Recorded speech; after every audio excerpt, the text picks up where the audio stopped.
Buen día, pues continuamos con estos diálogos en el tiempo de Cuaresma. Hoy abordaremos el Evangelio de Juan en el capítulo 2 y esperemos que pueda ser un tiempo de bendición, que así como compartimos ideas sobre el texto, usted también puede estar reflexionando en casa y anotar ahí los comentarios, las ideas que van surgiendo. Es algo muy enriquecedor y que puede también ayudarnos en ese alimento espiritual de la palabra de Dios en nuestro día a día.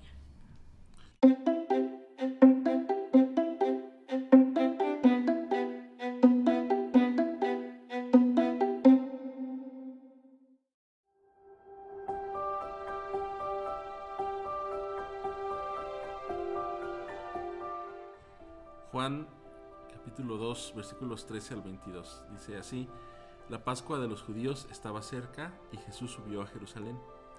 En el templo encontró a los que vendían bueyes, ovejas y palomas y a los que cambiaban dinero allí sentados.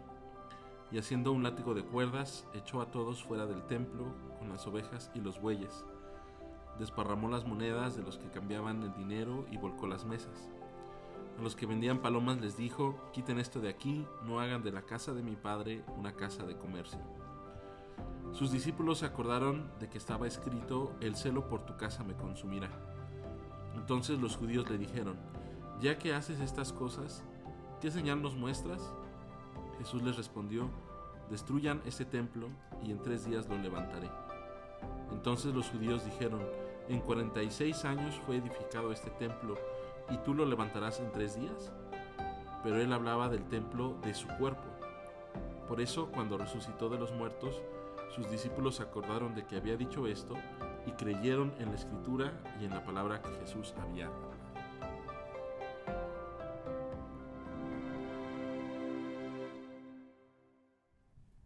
A mí me cae mal Juan, porque eh, eh, como que te cuenta el final de la historia, ¿no?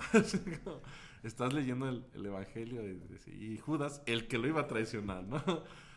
Esto fue antes de que Jesús resucitara, por eso no, entonces aquí te dice, ¿no? Por eso cuando Jesús resucitó, ya lo entendió, sí te spoilea, ¿no? Bueno, en el entendido, obviamente, que quien está leyendo el Evangelio de Juan ya sabe que Jesús resucitó, ¿no? Pero creo que esa indicación es para que leamos esta historia a la luz precisamente de la resurrección de Jesús, ¿no? ¿Qué pasa cuando Jesús resucita, que le da un nuevo sentido a este evento, ¿no? A este episodio en la vida de Jesús? Además de que, digamos, lo más obvio es que Jesús está profetizando que va a resucitar, ¿no? O sea, podríamos decir, simple y sencillamente Jesús está diciendo: yo voy a resucitar y ya, ¿no? Pero dice aquí que creyeron en la escritura y en la palabra que Jesús les había hablado. O sea, no fue como: Jesús resucitó, por lo tanto Jesús sí dijo que iba a resucitar. Creo que hay algo más allá, ¿no? Y creo que algo importante que algunos comentaristas apuntan es que precisamente cuando Jesús irrumpe en el templo de esa forma es este, eh, para detener el sistema del templo, ¿no? Es decir, ya no más negocio. no más allá de eso, no, ya no más templo. O sea, se acaba el templo. Y porque dice Juan, hablaba del templo de su cuerpo, ¿no? Que ahora su cuerpo, eh, lo que sea que eso signifique, iba a ser el nuevo templo, ¿no? El nuevo templo de Dios. Eso me hace pensar en el prólogo de Juan, en Juan 1, cuando dice que el verbo se hizo carne y habitó entre nosotros.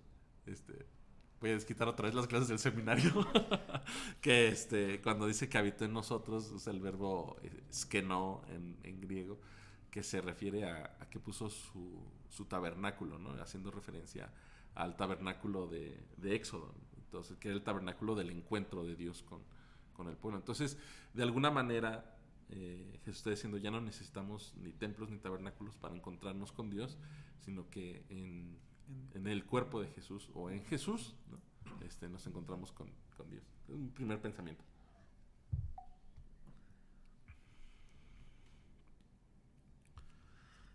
siempre que leo este pasaje me recuerda mucho todas las imágenes, ¿no?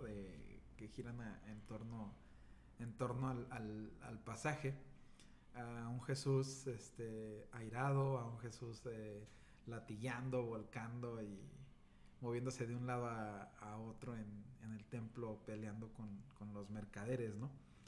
Pero no sé si es solo la idea de lo que decías del romper con ese templismo, que el pueblo tenía la seguridad, que el pueblo sentía la confianza, que el pueblo buscaba ahí, y lo que teníamos en las otras charlas, ¿no? Que decíamos que de repente monopolizamos el lugar, ¿no? Y decimos, solo aquí puede fluir, solo aquí puede darse esto, solo aquí podemos encontrar.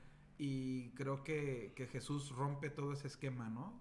Cuando Él lleva a la casa de la suegra de Pedro sanidad, cuando Él lleva a las montañas alimento, cuando Él lleva al sepulcro vida. O sea, Él rompe ese esquema del templismo, por ponerle un nombre, y nos muestra, ¿no? Que la iglesia es hacia afuera, hacia allá, y que al final hemos convertido en ese mercader, ¿no? También en ese show, en esa vanagloria del hombre de llenar el lugar, ¿no? O sea, ahora creo que nos pasa muy similar, ¿no? O sea, veníamos platicando con Lemuel hoy ese tema de decir, ¿qué tal que ahorita el aspecto de que las iglesias se va bajando o va reduciendo el número de miembros es algo bueno? No es algo que sea como tan preocupante, ¿no? ¿Por qué? Porque vamos entendiendo que a lo mejor la iglesia también tiene que empezar a moverse hacia afuera, más allá de solo llegar a sentarnos, ¿no? Pero en este pasaje muy en particular creo que Jesús nos hace esa invitación, ¿no? De entender el hecho del templo, que no es solamente lo que hemos conocido, ¿no? Sino Él viene a hacer ahora esa conexión, ¿no? con Dios y el hombre. Estaba la presencia de Dios aquí y nosotros seguíamos yendo a brindar nuestra ofrenda, nuestro sacrificio, cuando estaba Dios en medio de nosotros, ¿no? Entonces seguían perdiendo esa parte. Entonces creo que por ahí también para mí puede ir como un poquito el hecho de que seguimos desviando nuestra atención hacia lo que humanamente hacemos, olvidándonos de la presencia del mismo Dios en nuestras vidas, ¿no? Que creo que sucedía, y la gente estaba convencida de hacerlo bueno, y no es que esté mal estar en el templo y alabar y buscar hacer cosas que agraden a Dios, pero el problema es cuando nos quedamos solo a hacerlo en el templo, ¿no? Entonces, digo, no estoy enfocándome solo en el hecho de que Él llega y volca las mesas y llama a casa de ladrones, porque no solo es el momento, ¿no? Sino es todo lo que se había podrido en el sistema religioso. O sea, Jesús no llega solamente a tener una pelea con ellos, sino llega como a tener una ruptura con el sistema religioso del tiempo, que es también algo que empieza a suceder, ¿no? O sea, por eso tenemos tal vez charlatanes de la fe, gente que dice que Dios le dijo, como está circulando un reel de alguien que dice, Dios ayer habló conmigo que haga una bodega porque me prometió unos Rolls Royce, unos Ferrari, que ahí va a ser, y ¿qué creen? Ya hice la bodega, ¿no? Así como de... o sea, no va por ahí, pero es parte de a lo que ha llegado el hecho de la comercio, manipulación o del comercio de la fe, ¿no? A mí me llama la atención que, o sea, que en realidad Jesús no llega a pelear con nadie, ¿no? O sea, Él llega, observa que hay algo y toma acción para quitar. Y el cuestionamiento que viene, o sea, los discípulos dicen, sí es cierto, esto estaba mal porque casa de oración será llamada tu casa, ¿no? O sea, viene como de, o sea, igual ellos llegaron y vieron lo mismo, ¿no? Pero pues ahí está, o sea, es parte del sistema. Y Jesús llega y toma acción. Y los que lo confrontan no cuestionan la parte de que lo hizo. O sea, porque ninguno, o sea, la pregunta es, ¿qué señal vas a hacer que nos demuestre que tienes derecho a hacer esto? Dice una versión, la de lenguaje sencillo, y otra versión dice, ¿qué prueba nos das de tu autoridad para hacer esto? O sea, ya lo hiciste. O sea, no vamos a pelear que lo hiciste o que no, o sea, ¿qué autoridad te da? ¿Qué derecho te da? ¿Por qué tú puedes venir y hacer esto? O sea, no están cuestionando si está bien o está mal. O sea, creo que sí hay una conciencia ahí de qué era lo que estaba pasando, ¿no? En ese sistema, ¿no? Y es como... creo que sí entendemos esta parte de un sistema que nos está hablando de algo más profundo que simplemente unas mesas de cambio o de una venta de cierto... de algo que culturalmente se daba, ¿no? Y que era... que aprovechaban pues que la gente llegaba al templo. O sea, creo que es más profundo que eso. Entonces, las personas que reaccionan se dan cuenta que hay algo más profundo en esa acción y dicen, o sea, demuéstrame cuál es tu autoridad, ¿no? O sea, viene otra vez esta demanda y es una constante que vamos a encontrar en las autoridades, en los religiosos de ese tiempo, para decir, ¿por qué tú tienes autoridad y yo no? O ¿qué te da a ti derecho?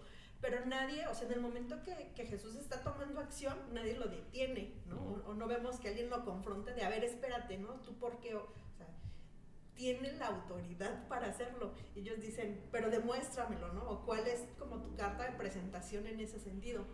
Y es, otra vez vemos la paciencia, el amor de Dios.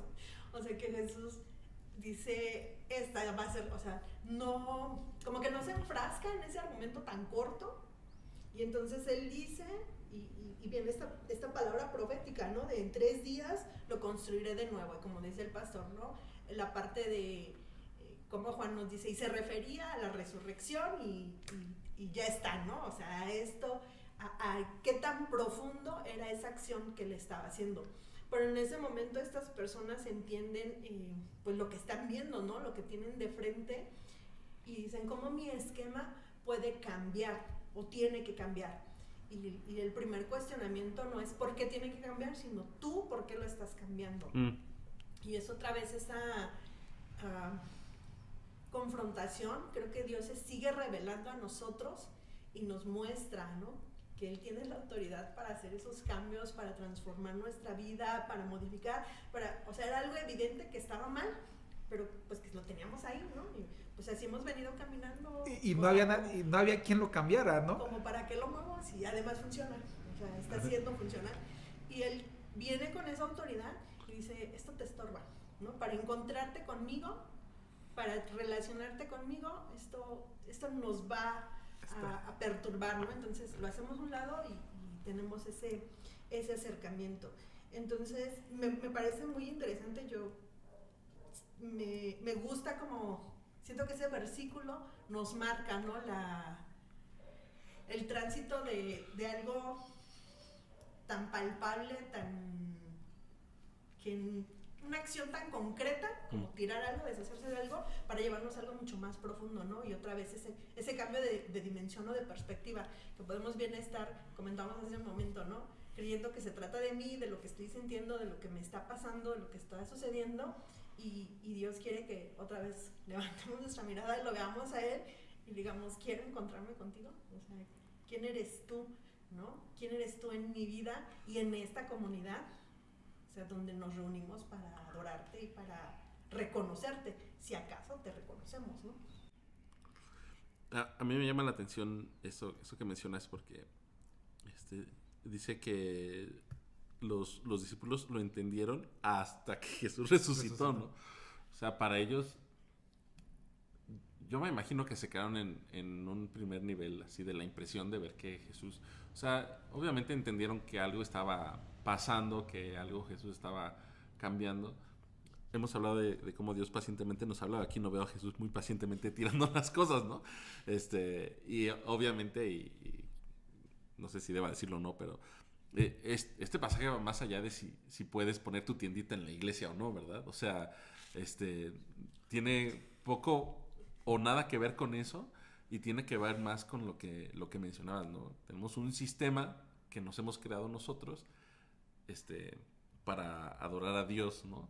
Y es un sistema corrupto, digamos, de acuerdo a lo que sabemos de lo que sucede en el templo, es que pues eran cambistas que te cambiaban tu dinero por el dinero oficial del templo y que tenías que comprar ahí. Pero de alguna manera uno decía, bueno, o sea, no me tengo que llevar mi ovejita desde mi pueblo, ¿no? O sea, puedo llegar y la compro. O sea, qué fácil, ¿no? Es cómodo. Y sí me la van a cobrar más caro, pero viendo el costo-beneficio, ¿no? O sea, de estarla cargando yo a que me la roben, que se me caiga, no que se me sacrifico a la rompa. mía, ¿no? Por ejemplo, ¿no? O lo pago y... O sea, sí hay como una especie de sacrificio, pero no tengo que cuidarla yo desde allá, sino que voy por las que ya están autorizadas, no me la van a regresar. Los comerciantes sacamos una lana, le pagamos al sacerdote que nos está dando chance. O sea, es algo muy cómodo, ¿no? Que igual podemos decir, no, pues es que subían los precios altísimos. Igual sí, pero la gente los pagaba, ¿no? Y era corrupto, sí, era conveniente, era cómodo. Pero una estructura que funcionaba y que la gente misma había puesto, ¿no? O sea, esto es lo que nos conviene hacer, ¿no? Entonces, no... O sea, Jesús llega y dice, no va a ser... O sea, sí, qué bueno que vienes a adorar, pero así no, ¿verdad? O sea, llega y tumba todo y dice, o sea, han convertido lo que se supone que tenía que hacer, adoración, oración, ahora se vuelve un negocio que les conviene a ustedes, ¿no? Y entonces Jesús lo detiene los sacrificios, detiene eso. Y no es que esté diciendo ahora ya no es necesario adorar a Dios, porque después vamos a tener el diálogo con la samaritana, ¿no? Que dice, es necesario que adoren en espíritu y en verdad. De alguna manera está diciendo Jesús, la adoración a Dios no es donde está el templo, sino donde estoy yo, ¿no? Y aunque yo no encuentro muchas referencias de Pablo, mucha influencia juanina en Pablo, creo que Pablo recupera ese concepto cuando habla de que somos el cuerpo, ¿no? Que la iglesia unida es el cuerpo, el templo del espíritu, y el propio Pedro después lo dice, ¿no? Es decir, no necesitamos un lugar fijo para adorar a Dios, o el lugar no es la razón de adorar, ni las formas que nos convienen a nosotros son la forma de adorar a Dios, sino que realmente adoramos a Dios en Cristo, ¿no?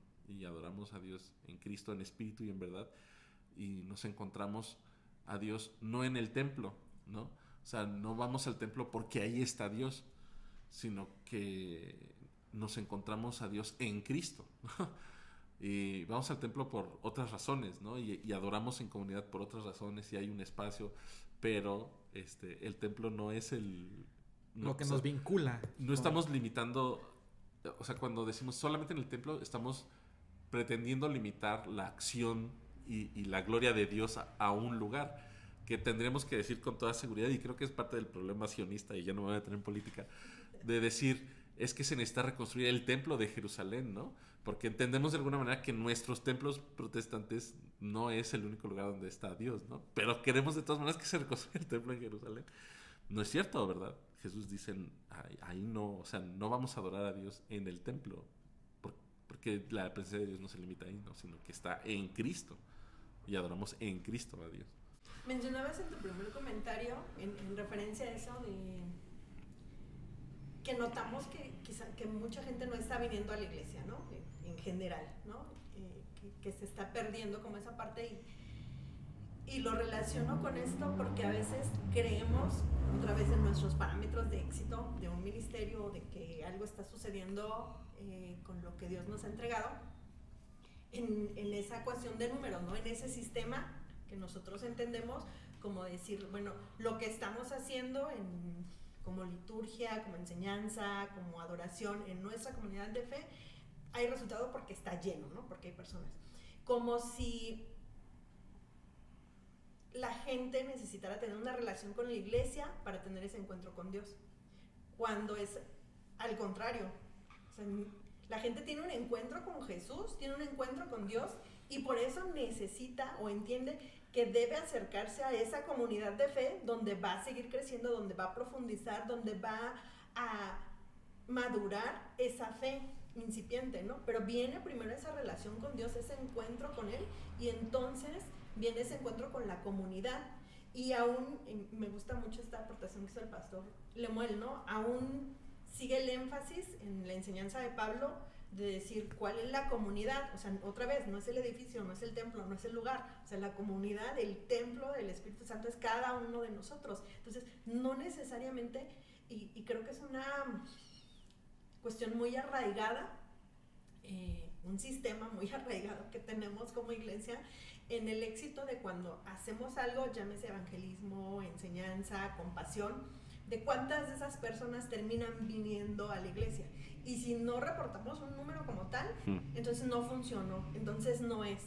Y no es, o sea, no me quiero ir al extremo de justificar esa parte, pero a lo mejor ninguna persona va a venir a ser parte de nuestra comunidad de fe como tal, pero no quiere decir que esa semilla o ese trabajo que se está haciendo, ese reflejo del amor de Dios en diferentes puntos en nuestra comunidad, no esté dando un fruto. No necesariamente es así. Entonces, quizá necesitamos replantearnos en qué tan cómodo es nuestro sistema o a cuánta gente estamos tratando de convencer sencillamente para que venga y ni siquiera le estamos presentando a Jesús como tal. Ni siquiera le estamos llevando a ese encuentro personal con Cristo. O sea, sencillamente queremos que venga y que se asume al sistema. Y que sume. ¿No? Y que respete las reglas y que sea de acuerdo a lo que yo creo que es, o a los parámetros que yo he aprendido. Entonces, creo que es bien profundo en esta parte de cómo Jesús rompe con eso. O les dice, no es así. O sea, aquí es la relación conmigo. Y Pablo en su enseñanza va a sostener esa parte, ¿no? Tú vas a imitar a Cristo y entonces tú vas a hacer ese reflejo de ese amor, de esa misericordia, de esa gracia para que tengan ese encuentro, ¿no? Y los que se sumen a la comunidad de fe es para crecer, porque al final sí hay esa invitación, ¿no? Y lo vamos a encontrar, esa exhortación constante de ser parte de esa comunidad, y lo mencionábamos en el episodio anterior, ¿no? Como el salmista va de esa parte personal a esa parte colectiva. Entonces no está peleado, no está distanciado, o sea, se complementa, y por eso vamos a encontrar a Pablo usando todas estas figuras, ¿no? La familia, el cuerpo, o sea, es un organismo como tal, pero la parte individual, o sea, si no tiene ese encuentro, esa relación personal con Cristo, no, la otra parte no se va a dar, o la estamos forzando. Creo que viene a darle ese resignificado, ¿no? A la presencia de Dios, y nuevamente no solamente en la monopolización de la iglesia, ¿no? Sino en la universalidad de la presencia de Dios, porque siempre hablamos de un Dios que omnipresente, pero lo segregamos a solo ese lugar, ¿no? Y solo el domingo. Y solo el domingo, pero es omnipresente. En la mañana. ¿No? Pero no nos enseñamos o no nos educamos al hecho de que realmente Dios está morando en la tierra, ¿no? O sea, Él está en la tierra, Él está al lado tuyo al 100%, así como está el domingo al 100% y quiere hacer una obra en tu vida, así está el lunes, el martes, el miércoles, y nos olvidamos de eso. Entonces llega el miércoles y ya no tenemos esa satisfacción que tuvimos el domingo, y empezamos a preocuparnos y a hablarle, hermana, es que no siento a Dios. Dios está ahí, o sea, no pidas que te visite porque Él mora ahí, ¿no? O sea, invítalo a morar, dice Apocalipsis, ¿no? O sea, yo estoy a la puerta y llamo, si alguien oye mi voz y abre la puerta, entraré a Él. Entonces, creo que desde ahí va esa parte de resignificar el templo. No dejar de lado esa situación de todo lo que se estaba dando, ¿no? O sea, toda esa así, la comodidad y el beneficio que se tenía. Ahora, los mercenarios, que se puede decir, los mercenarios de la fe. Pero también entender que esta parte humana se va a seguir dando, ¿no? De alguna manera en una institución, en las normas institucionales, en las reglas, pero al final nos ayudan, sí. Pero a veces esa regla está por encima de la actividad misma de Dios, ¿no? O sea, a veces hemos doblegado a Dios ante esas reglas.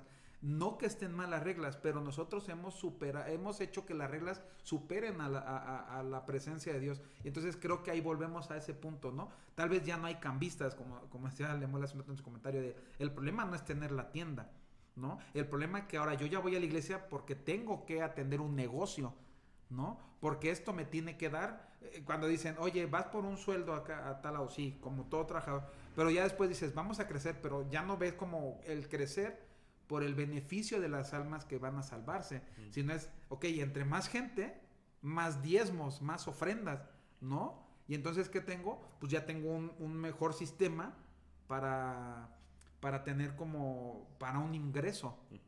Y entonces volvemos a caer en eso. Y no es como el punto, ¿no? Creo que el punto, para mí, el punto del pasaje no es como el negocio que está alrededor de la fe, sino más bien en la presencia de Dios que está en medio de ello y que nosotros hemos desviado la presencia de Dios por ver el negocio, ¿no? O de ver la comodidad de encontrarnos con Dios ahí. ¿Por qué? Pues porque a veces es más cómodo llegar a que me digan que tengo que hacer el proceso. Hermano, ¿quieres ser salvo? Sigue estos 5 sencillos pasos. Y entonces la gente se va a seguir esos sencillos pasos y ya no va a llegar a su casa a seguir escudriñando la escritura, a tener esa relación con Dios. En cambio, cuando llegas y dices, tú busca tu relación con Dios, es más difícil, ¿no? Implica otro compromiso, ¿no? Creo que más difícil, o sea, implica un compromiso.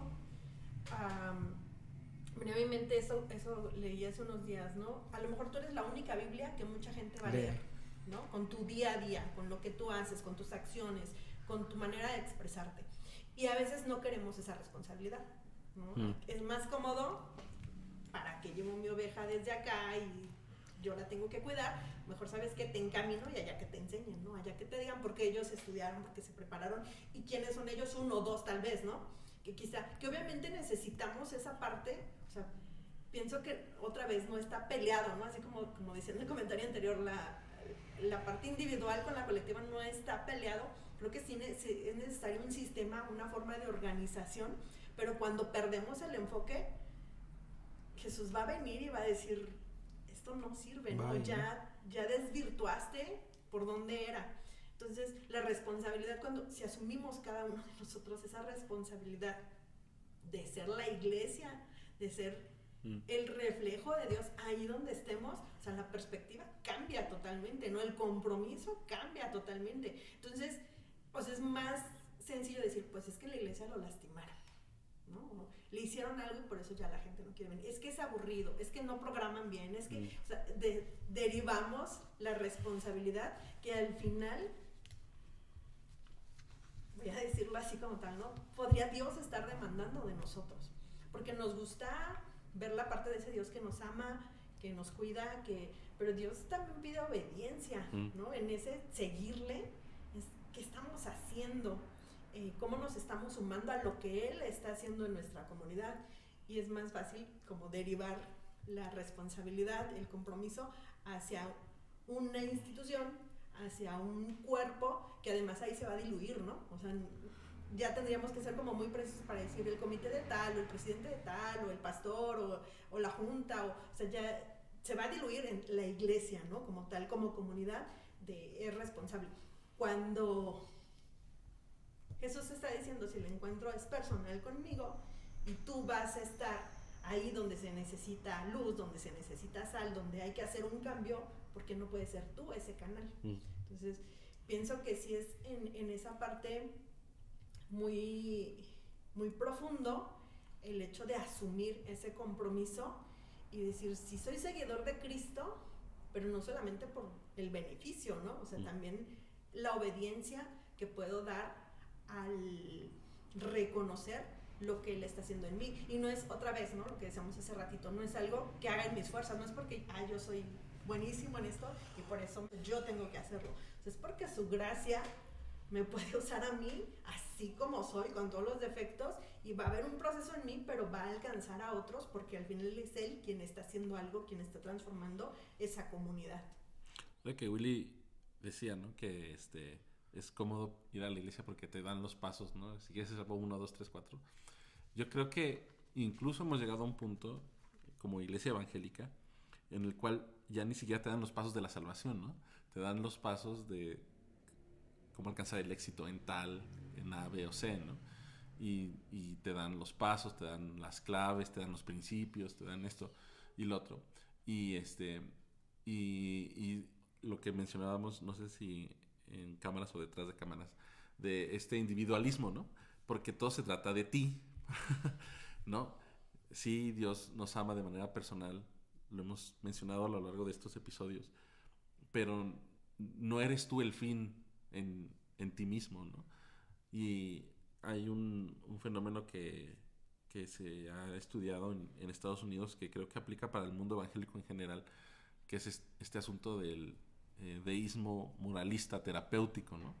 Donde te sientes mal, vas a la iglesia para que te hagan sentir bien y te dicen cómo debes portarte para tener éxito y qué tienes que hacer para que Dios te dé el éxito que necesitas en tu vida, ¿no? Y podemos, y otro lo que decía Feben, no nos excusamos, decía, somos poquitos, porque nosotros sí estamos haciendo las cosas bien, ¿no?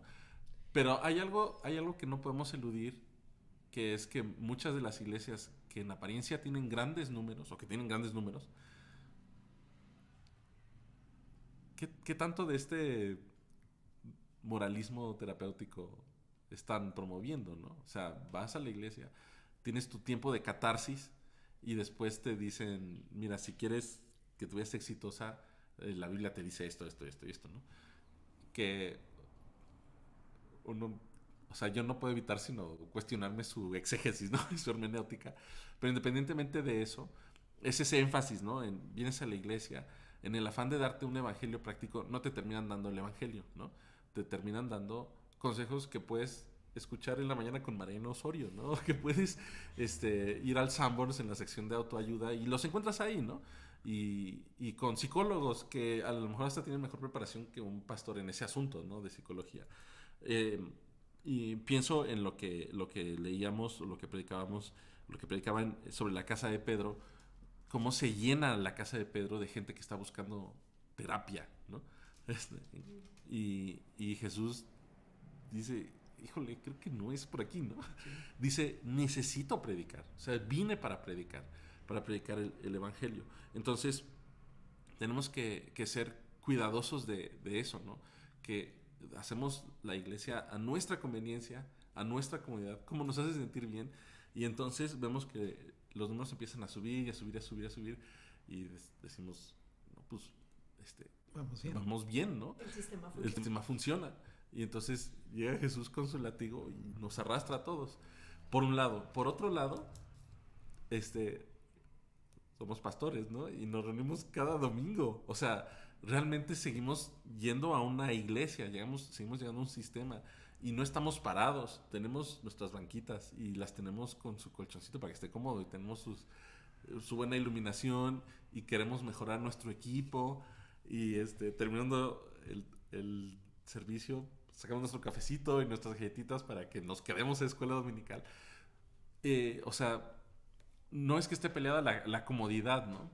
Pero esto me hace pensar que tenemos que evaluar constantemente cuál es nuestra motivación para reunirnos los domingos y cómo podemos entender esa reunión dominical a la luz de un Jesús que dice, no en el templo de Samaria ni en el templo de Jerusalén, sino en espíritu y en verdad, ¿no?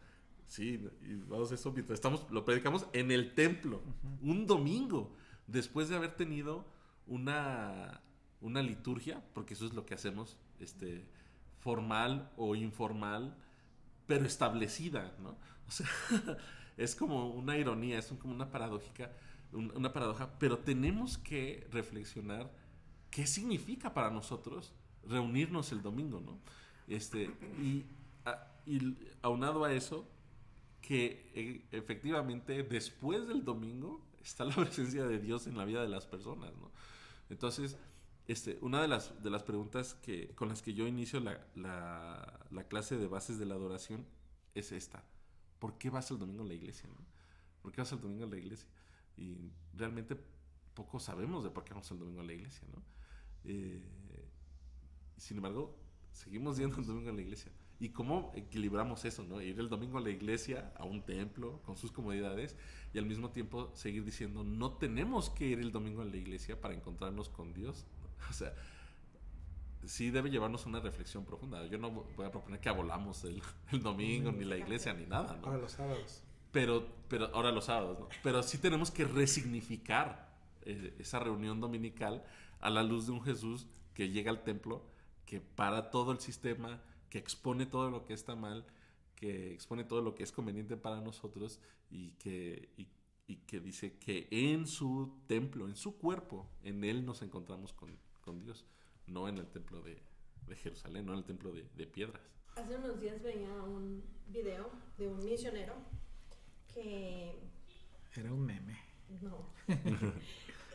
que él comenta, bueno, está testificando de su experiencia cuando va a una provincia en China donde está prohibido el evangelio y cómo los cristianos se reúnen, ¿no? Entonces él da todo el contexto de cómo es la reunión, pero dicen, la gente no puede tener una Biblia. Entonces utilizan determinado tipo de papel para tener ciertas porciones de la Biblia, ¿no? Y poder dar lectura y demás.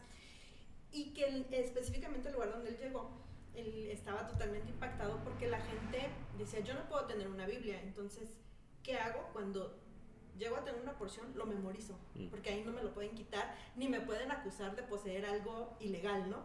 Entonces, esas personas tienen N cantidades de pasajes memorizados, ¿no? Y lo ven como un tesoro, o sea, porque no tienen la facilidad de tener una Biblia o 3 o 4 versiones de un texto, ¿no? Ni el acceso, obviamente, de pronto decimos, a través de la tecnología me resuelve ese tema. Esa por una parte, ¿no? Y ellos ven la oportunidad de decir, tengo este texto y es como preciado, pero no lo puedo conservar materialmente porque implicaría, o sea, pongo en riesgo mi familia, mi integridad y demás, entonces lo memorizo, lo atesoro ahí y entonces lo puedo compartir con otros, ¿no? Y lo puedo decir así. Había personas que decían, bueno, este es el lugar seguro que hemos encontrado para reunirnos, y entonces había personas que tenían que viajar casi todo el día para poder llegar a ese momento y poder compartir de su fe libremente, o sea, decir con otros, hice esto, voy así, está pasando esto, está sucediendo esto, ¿no? Y era como un recargar pilas en ese sentido, de decir, no estoy solo, ¿no? Y de pronto también podías llegar a esa reunión y decir, pues fulano lo encontraron, no sé, orando, compartiendo y está en la cárcel, ¿no? Y entonces había que orar porque es algo real, ¿no? O sea, es un tiempo de persecución. Entonces, bueno, trabajamos con ellos, vimos algunas, y dice, yo pensaba, o sea, en todo este tiempo, que yo no les estaba enseñando nada, ¿no? O sea, yo estaba aprendiendo de ellos el cómo están viviendo su fe.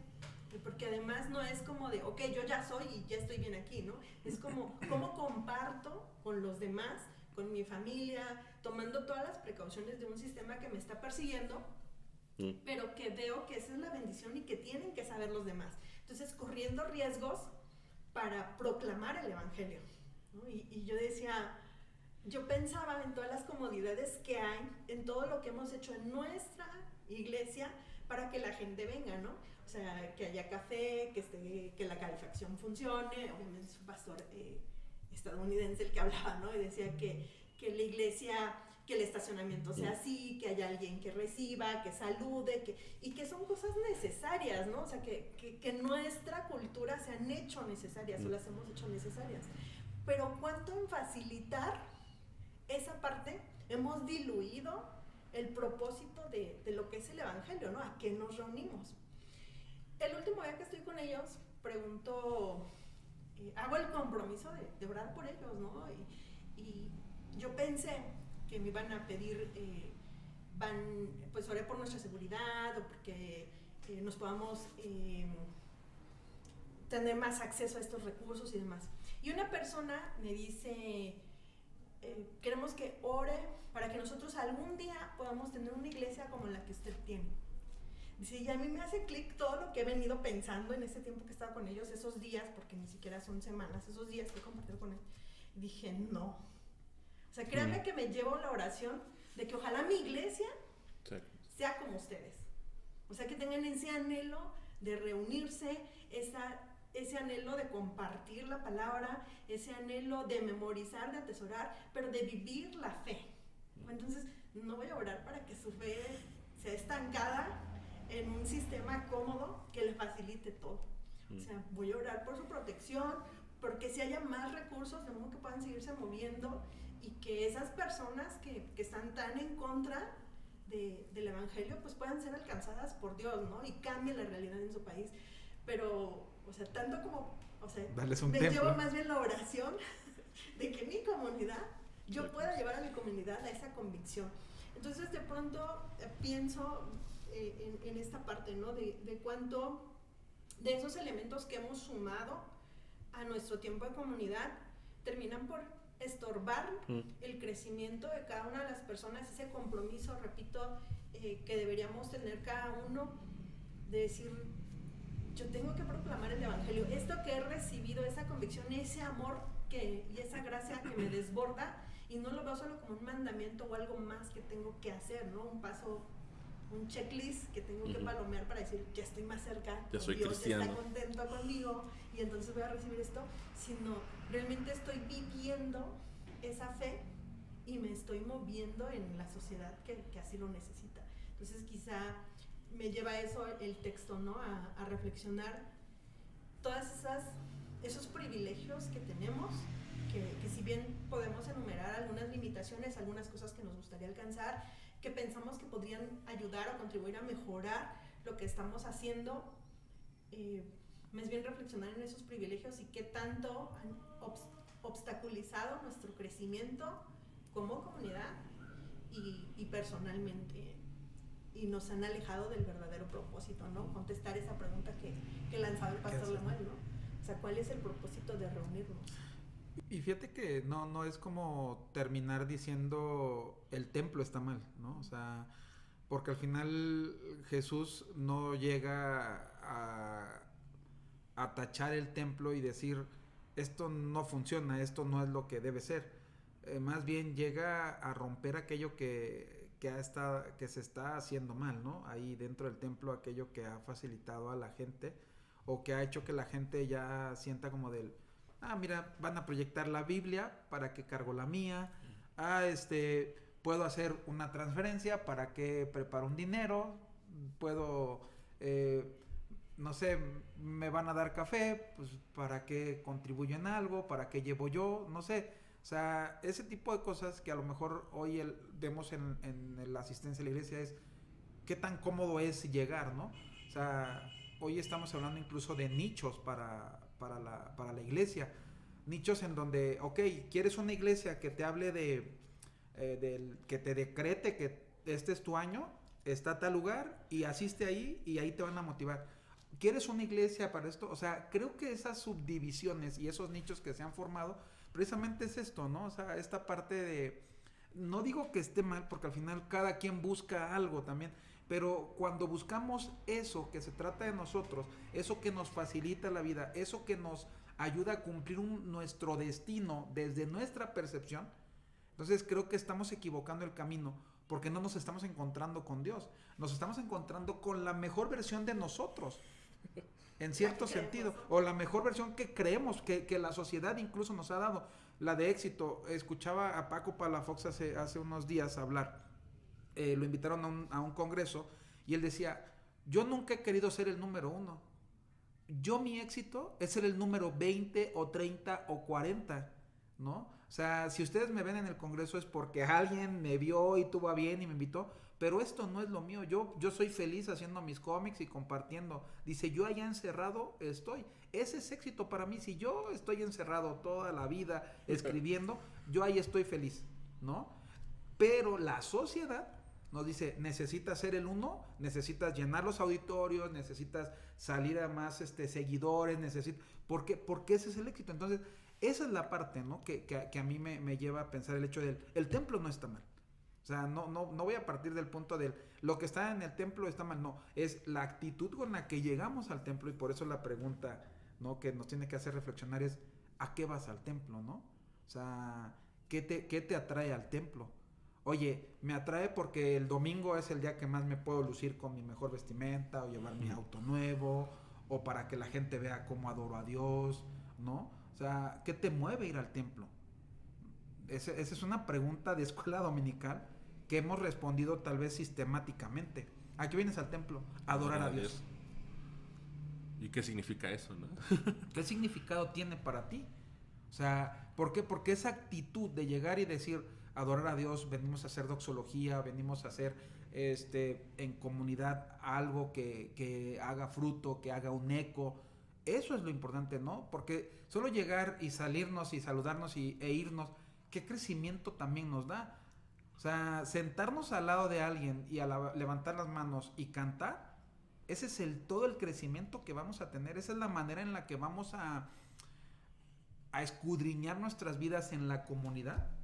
O sea, qué de nuestras relaciones interpersonales, qué de nuestra comodidad, qué de nuestro servicio a la comunidad durante la semana, de nuestro servicio a nuestra familia durante la semana. O sea, creo que va más allá de solo llegar y diezmar, porque a veces se ha quedado ahí también, ¿no? O sea, yo voy a la iglesia y diezmo, y como soy el que más diezmo, tengo la autoridad para decir o hacer espérame, estamos cayendo en esta parte, ¿no? Y volvemos al punto. Llegamos y sanamos o curamos o pagamos nuestras penas ahí, ¿no? Y tampoco es eso. Entonces, ¿qué hacía el pueblo judío ya para esas fechas? Eso. O sea, me porté mal todo el año, pero tengo este tiempo. Y ni siquiera me tengo que esforzar. O sea, solo es ahorré suficiente para agradar y entonces sí, pagar borrar esa maldad y quedar bien con la sociedad. Oye, ¿cuál es la vaca más cara esa? Ok, dámela, ¿no? O sea, ya ni siquiera la vi crecer, ya ni siquiera la crié, ya ni siquiera me va a doler verla decir, no manches, la estoy alimentando y ahora la tengo que sacrificar. No. O sea, esa ovejita que tuve que cuidar no, ya no. O sea, ya solo me alcanza para eso, lo compro. Entonces, creo que esa parte de resignificar el templo, ¿no? Y Jesús nos da la pauta. O sea, es una casa de oración, una casa de adoración. Entonces, necesitamos aprender a adorar a Dios, necesitamos aprender a orar con Dios, ¿no? O a orar a Dios. Entonces, el templo nos enseña, o sea, en el templo nos enseñan, pero hay una practicidad durante toda la semana que tenemos que nosotros aplicar en ese sentido, ¿no? Y yo me quedo con esa parte. Decía el pastor Lemuel, nosotros predicamos en el templo, desarrollamos algunas dones, talentos, habilidades en el templo, pero ¿y luego? O sea, ahí nos quedamos también. Entonces la reflexión va para nosotros, ¿no? Uh-huh.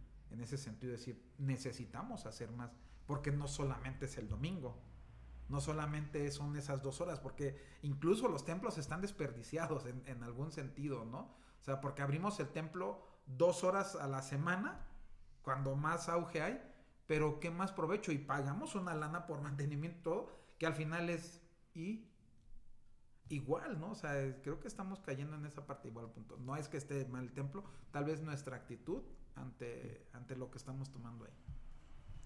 Lo que decía Febe, ¿no? Es examinar qué privilegios obstaculizan nuestro crecimiento, nuestra madurez, nuestra adoración. Yo creo que ese es importante, ¿no? Un primer paso quizás, ¿no? Para llegar a esa adoración realmente en Cristo sería ver qué privilegios tengo que me desvían mi atención hacia Dios y solamente estoy buscando el privilegio. Voy aquí, como lo que decía, ¿no? Iglesia a la carta, voy aquí porque en esta iglesia pasa esto, ¿no? En esta iglesia no, entonces no voy, ¿no? Voy aquí porque en esta iglesia cantan esto, en esta no. Voy aquí porque aquí se dice esto, en esta no. Entonces, escogemos lo que nos convenga y nosotros mismos nos estamos poniendo esas trabas, ¿no?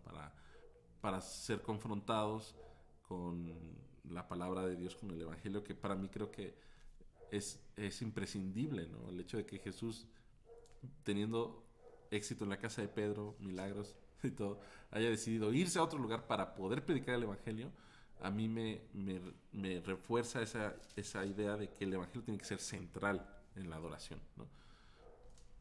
Pero además de eso, o sea, ¿qué otras cosas nos ponemos como que nos acomodan, pero que ya no nos permiten seguir creciendo en la fe y en nuestra adoración a Dios?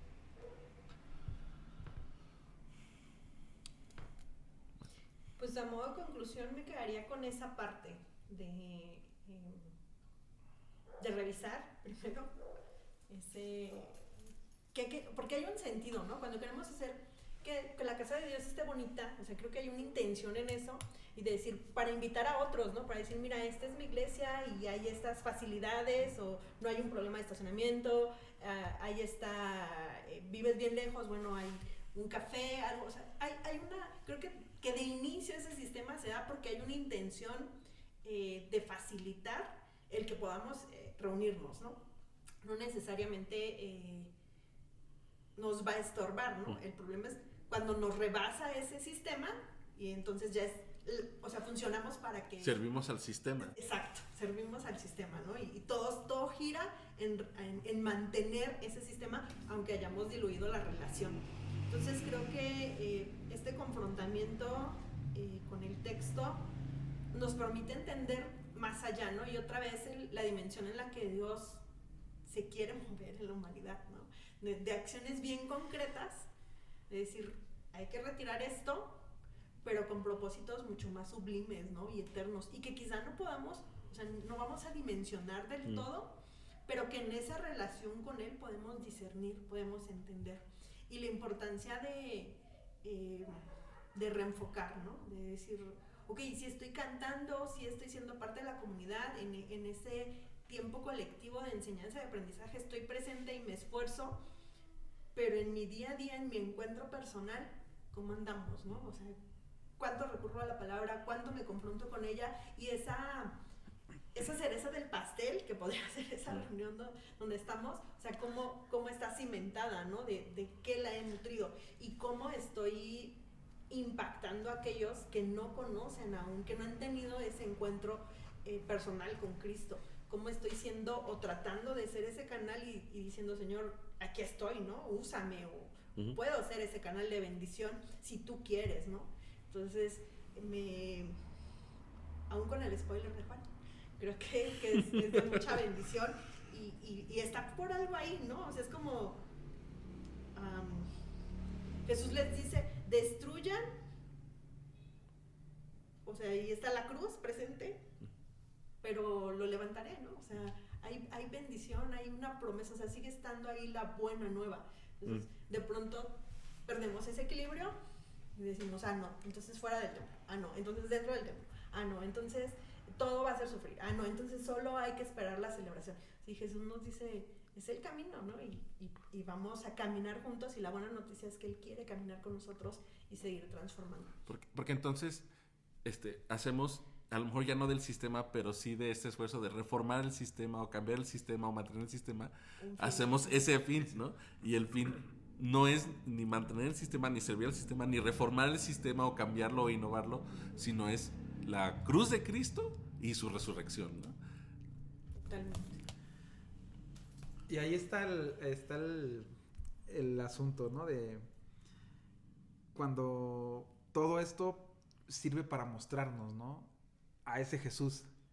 O sea, al final él lo expresa tal cual, ¿no? Es hablando el cuerpo, va a resucitar, va a ser destruido, pero al final está en el templo. O sea, esa enseñanza está ahí, ¿no? O sea, está en el hecho del... Todo esto ha desviado nuestra atención para entender esa cruz, ¿no? Para entender ese mensaje. Y creo que hace unos pláticas atrás yo les decía de ese comentario, ¿no? De hemos hecho una novia acorde a la humanidad, al hombre, que le guste al hombre, que le atraiga al hombre, pero ya no le atrae al novio, ¿no? O sea, el novio ha perdido como la atracción a esa novia que estamos presentando. Y creo que es tiempo, ¿no? Que estamos en ese tiempo de resignificar o de retomar.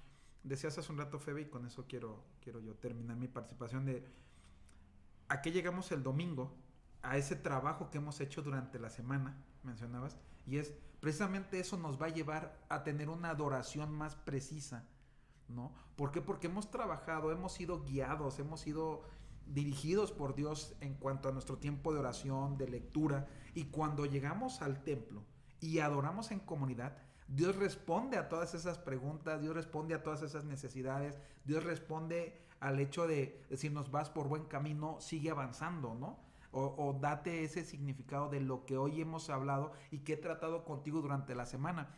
En el episodio anterior hablábamos de la tentación de Jesús, de decir, ¿Qué pasó durante ese proceso? Hubo algo que le ayudó a Jesús a llegar. Entonces, para nosotros también, durante la semana, hubo un proceso que nos ayuda a llegar a ese lugar, ¿no? Y entonces ahí damos cuenta y decimos, ok, estamos juntos y para esto he servido, ¿no? Y para esto he tenido este encuentro con Dios durante toda la semana. No es un encuentro fortuito que se da solo el domingo, sino es un encuentro que vengo de manera intencional provocando durante toda la semana y llego al domingo y entiendo para qué estoy ahí, ¿no? Ya no estoy como de solo vengo porque vengo a levantar mis manos, porque vengo al altar, no, porque he venido del altar y hoy vengo a esto, ¿no? A ofrecer a Dios aquí o a ofrecer con mi grupo de amigos a esto, ¿no? Entonces, creo que para ahí me quedo con esa reflexión del poder entender. Primero es el templo, a qué llego y tal vez aquello que ha desviado mi atención a encontrarme con Jesús, ¿no? Con todo esto no queremos decir que no vengan el domingo. Nos vemos el domingo para seguir reflexionando sobre este tema. Que el Señor les bendiga.